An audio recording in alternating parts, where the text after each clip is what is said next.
তুই আর কথা তো বলিস নি মা, তোর মুখটাই তো পড়া পড়ার মতো।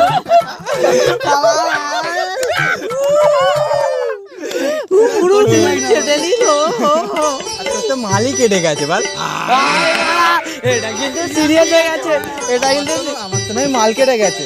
তো বড়ার মতন মুখে একটা মালও চটে নেই, পুরো সিরিয়াস বলেছে ভাই, পুরো এরকম বলা উচিত হয়নি। চুদা কেন আছি, তোকে তো সন্ধ্যে ছোটার পর দেখা যায় না। তোর সাথে থাকবুনি মারা হই মারা। আরে সবক্ষণে গোষ্ঠীর গ্রুপে দেবো, সবসময় আর কি তো উল্টো পাল্টাই আর কি। দেখো একবার।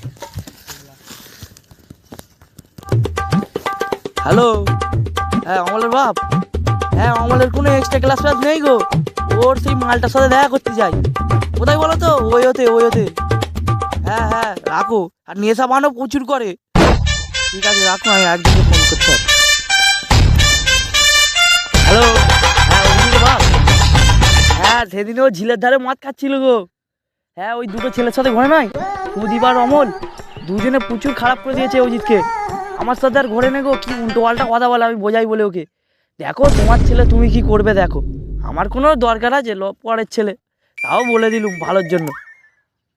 ঠিক আছে রাখো, আমার আরেকজনকে কল করার আছে। বলতো ওরম সত্যি কথা, ওরম বলাটা তোর উচিত হয়। আমি কিচ্ছু বলবো না, তুই কাউকে বলবি না রং ফং নিয়ে। কোথায় গেল বলতো সে এখন?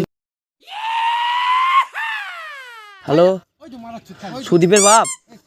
হ্যাঁ ওই সুদীপের বাপ তো, সুদীপ মদ গেঁজা সব খায়, ও তাই অত রোগা হয়ে যাচ্ছে গো। ও বুঝতে পারো নি, ও সেই 14ই ফেব্রুয়ারি কোথায় গেছিল, এক্সট্রা ক্লাস ছিল নি, ও সেই ওর মালটাকে নিয়ে ওই হতে গেছিল। তুমি তাহলে জানো নি, আমি বলে দিলুম। দেখ হ্যাঁ ওই হ্যাঁ হ্যাঁ